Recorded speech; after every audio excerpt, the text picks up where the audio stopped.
Every country on earth at the moment is reforming public education. There are two reasons for it. The first of them is economic. People are trying to work out, how do we educate our children to take their place in the economies of the 21st century? How do we do that? Given that we can't anticipate what the economy will look like at the end of next week, as the recent turmoil is demonstrating. How do we do that? The second, though, is cultural. Every country on earth is trying to figure out, how do we educate our children so they have a sense of cultural identity and so that we can pass on the cultural genes of our communities while being part of the process of globalization. How do we square that circle? The problem is they're trying to meet the future by doing what they did in the past. And on the way, they're alienating millions of kids who don't see any purpose in going to school. When we went to school, we were kept there with a story, which was if you worked hard and did well and got a college degree, you would have a job. Our kids don't believe that. And they're right not to, by the way. You're better having a degree than not, but it's not a guarantee anymore. And particularly not if the route to it marginalizes most of the things that you think are important about yourself. Some people say we have to raise standards as if this is a breakthrough. You know, like, really, yes, we should. Why would you lower them? You know, I mean, I haven't come across an argument that persuades me of lowering them. But raising them, of course we should raise them. The problem is that the current system of education was designed and conceived and structured for a different age. It was conceived in the intellectual culture of the Enlightenment and in the economic circumstances of the Industrial Revolution. Before the middle of the 19th century, there were no systems of public education. Not really. I mean, you could get educated by Jesuits, you know, if you had the money. But public education, paid for from taxation, compulsory to everybody and free at the point of delivery, that was a revolutionary idea. And many people objected to it. They said it's not possible for many street kids, working class children, to benefit from public education. They're incapable of learning to read and write, and why are we spending time on this? So there's also built into it a whole series of assumptions about social structure and capacity. It was driven by an economic imperative of the time, but running right through it was an intellectual model of the mind, which was essentially the Enlightenment view of intelligence. That real intelligence consists in the capacity for a certain type of deductive reasoning and a knowledge of the classics originally, what we come to think of as academic ability. And this is deep in the gene pool of public education, that there are really two types of people, academic and non-academic, smart people and non-smart people. And the consequence of that is that many brilliant people think they're not, because they've been judged against this particular view of the mind. So we have twin pillars, economic and intellectual.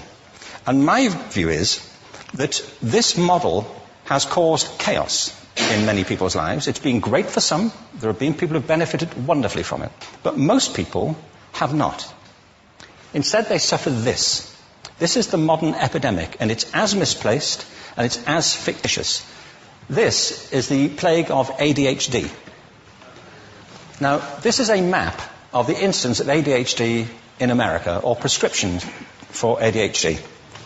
Don't mistake me here. I don't mean to say there is no such thing as attention deficit disorder. I'm not qualified to say if there is such a thing. I know that a great majority of psychologists and paediatricians think there is such a thing. But it's still a matter of debate. What I do know for a fact is it's not an epidemic. These kids are being medicated as routinely as we had our tonsils taken out. And on the same whimsical basis, and for the same reason, medical fashion. Our children are living in the most intensely stimulating period in the history of the earth. They're being besieged with information and calls for their attention from every platform, computers, from iPhones, from advertising holdings, from hundreds of television channels. And we're penalizing them now for getting distracted. From what? You know, boring stuff. At school, for the most part. It seems to me it's not a coincidence totally that the incidence of ADHD has risen in parallel with the growth of standardized testing. Now, these kids are being given Ritalin and Adderall and all manner of things, often quite dangerous drugs, to get them focused and calm them down. But according to this, attention deficit disorder increases as you travel east across the country. People start losing interest in Oklahoma.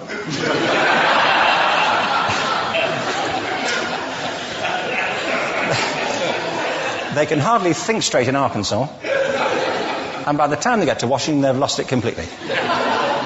And there are separate reasons for that, I believe. It's a fictitious epidemic. If you think of it, the arts, and I don't say this exclusively of the arts, I think it's also true of science and of maths, but I say about the arts particularly because they are the victims of this mentality currently, particularly. The arts especially address the idea of aesthetic experience.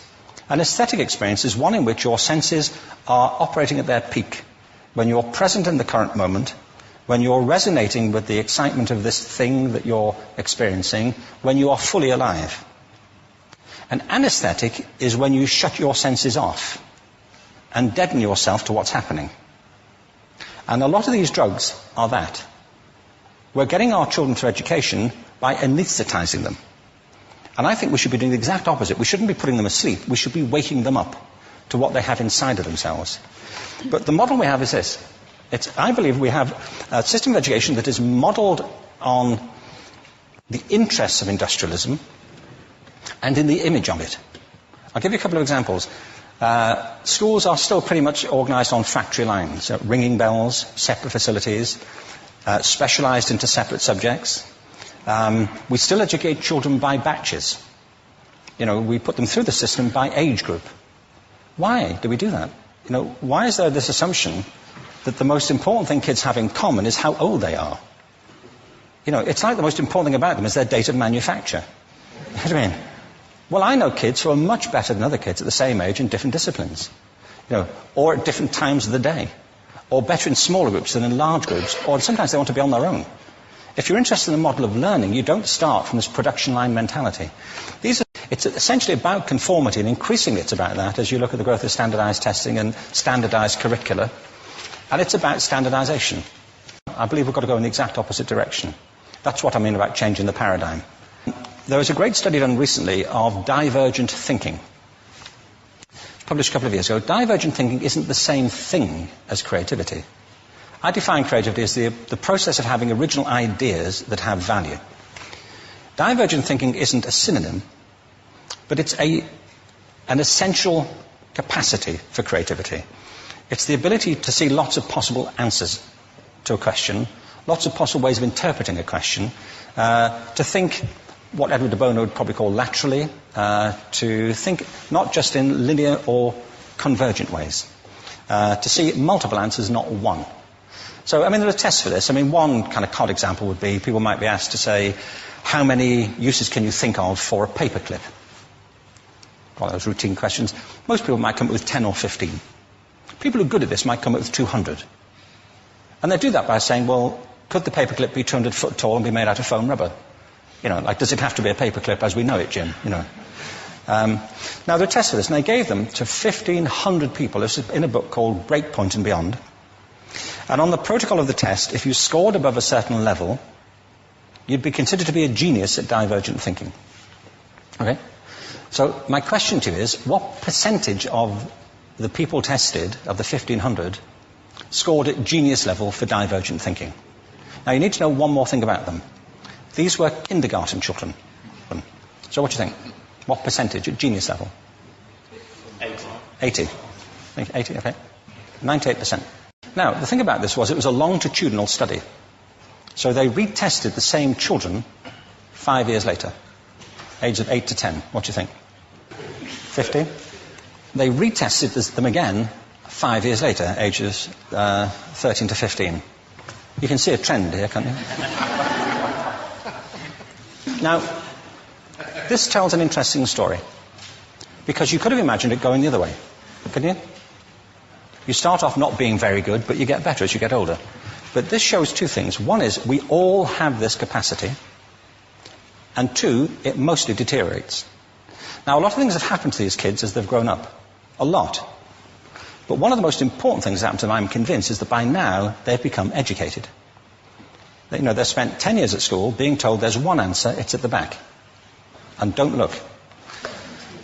And don't copy, because that's cheating. I mean, outside schools, that's called collaboration, but inside schools.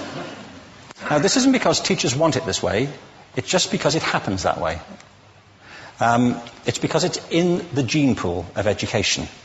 We have to think differently about human capacity.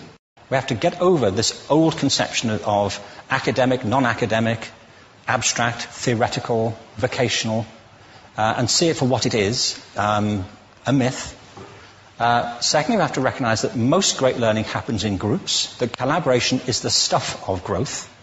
If we atomize people and separate them and judge them separately, we form a kind of disjunction between them and their natural learning environment. And thirdly, it's crucially about the culture of our institutions, the habits of the institution and the habitats that they occupy.